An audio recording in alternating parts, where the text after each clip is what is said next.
Welcome to the Inner Lab Retreat.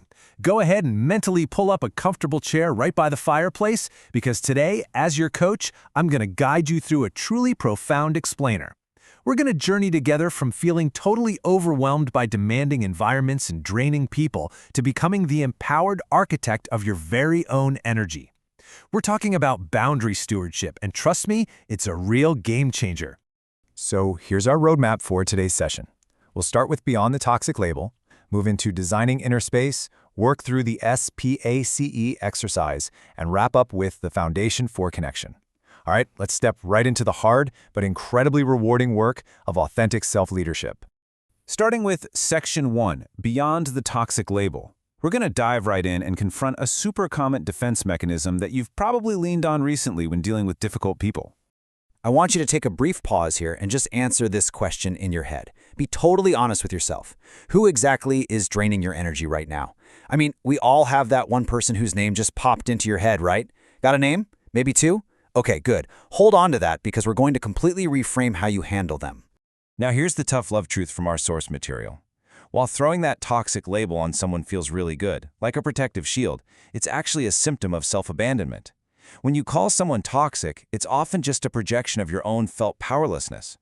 Basically, it means you're lacking the internal architecture to manage your space. You're sacrificing your own limits to accommodate what other people demand and then, blaming them for crossing lines you never actually secured in the first place. Moving on to Section 2, Designing Your Inner Space.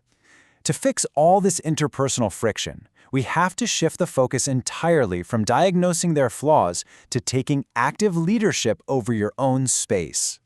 This is the paradigm shift we are making today. The old way, well, it relies heavily on reaction, building up defensive walls, and inevitable exhaustion. The new paradigm is completely different. You actively design your engagement, you protect your internal resources, and you achieve a clean connection where you give from a sustainable presence. You're moving away from building punishing walls against people and shifting toward actively protecting the internal space required for your life's work. Which brings us to Section 3, the SPACE coaching exercise. Let's transition you from being a victim of your environment to the architect of your experience, using a very specific framework. The SPACE framework gives you 5 deliberate steps. Think of this as your toolkit to interrupt your automatic defaults. So before you automatically start over-explaining, withdrawing, or trying to rescue that difficult person we thought about earlier, run through these 5 steps with me. Step 1 is S, steward your energy. Stewardship simply means the responsible management of your physical, emotional, and creative fuel. The absolutely crucial point here is that boundaries are not a punishment for other people. They are literally just a declaration of what is required to keep your personal engine running. You wouldn't try to drive a car with no gas, right? Well, you can't lead your life with depleted energy either. Let's take another pause right now. Do a quick audit of your environment. What energy are you responsible for protecting right now? Identify where you're currently absorbing others' emotions or hemorrhaging focus. Those are your energy leaks, and it's time to patch them up. Let's move to P, pause before access. Listen to this. Your time and your inner world are sacred. Access to them is not a right. It is a privilege that requires your discernment. You really must interrupt your automatic open door policy. You simply don't have to be available to everyone all the time. I want you to ask yourself this directly. When someone asks for your time or emotional support, are you inviting them in because it aligns with your goals? Or are you just reacting to external pressure, guilt, fear, urgency, or maybe just plain habit? Pausing gives you the immense power of choice. Next is A, assess capacity. Now, this is where high achievers really stumble. Just because you can do something doesn't mean you should. It's the classic superhero complex, confusing your natural talent to step in and save the day with a dangerous level of overextension. This distinction is absolutely critical. There's a stark contrast between ability and bandwidth. Sure, you might have the sheer ability to handle a crisis, you've got the skills and the talent, but bandwidth means having the actual sustainable emotional and physical resources to do it without abandoning yourself in the process. Let this question sit with you for a moment. Do you actually have the capacity for this right now? Honestly evaluate your sustainable resources before saying yes to the very next demand that crosses your desk. If the bandwidth isn't there, the answer has to be no, or at the very least, not right now. This brings us to C, communicate clearly. Here's a little coaching secret for you. Resentment is actually a tracking system. It is the primary indicator of a failed boundary. Resentment thrives in that messy gap between your unspoken needs and the assumptions of others. If you're feeling bitter, it's a sure sign your internal limits haven't been translated into shared understandings. So use this prompt to figure out exactly what expectations need to be communicated, what needs to be named.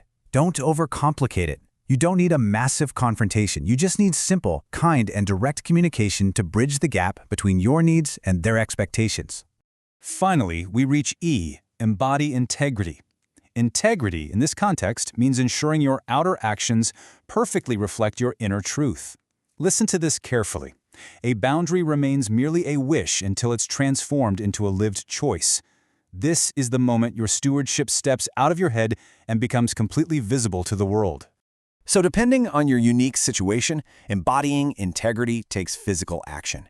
It might mean giving a direct no without offering a long, rambling apology. It might be delaying a response to check your schedule. It could be gracefully reducing someone's access to you, or just explicitly asking for clarity to remove any assumptions. Before we finish this specific exercise, silently answer this for yourself. What action keeps me aligned with who I am becoming? Commit right now to the physical action you're going to take when we wrap up this session. Make your boundary a lived choice. All right, section 4, the foundation for connection. Let's see how all this hard work builds to our ultimate goal. Because I want to be super clear here, the goal of boundary work is absolutely not isolation. Boundaries are actually the framework that makes honest connection possible. Without them, relationships just evolve into messy, exhausting entanglements. By building this internal architecture, you gain the incredible ability to remain fully present with others, loving and leading them, without losing yourself in the process. And here is the ultimate freedom of this work. When you master stewardship, the behavior of others becomes merely data. That's it. It's no longer an existential threat. Their dysfunction completely loses its power over you because you're choosing your response rather than reacting to the chaos. You don't need to slap a toxic label on them anymore because you've securely claimed your own space. We've covered a lot of ground in this coaching explainer today. You've got the SPACE framework, and you know the crucial difference between ability and bandwidth. So as you leave the lab today, ask yourself, now that you are the architect, what is the very first boundary you will design today? Remember, your energy is a privilege. Start building.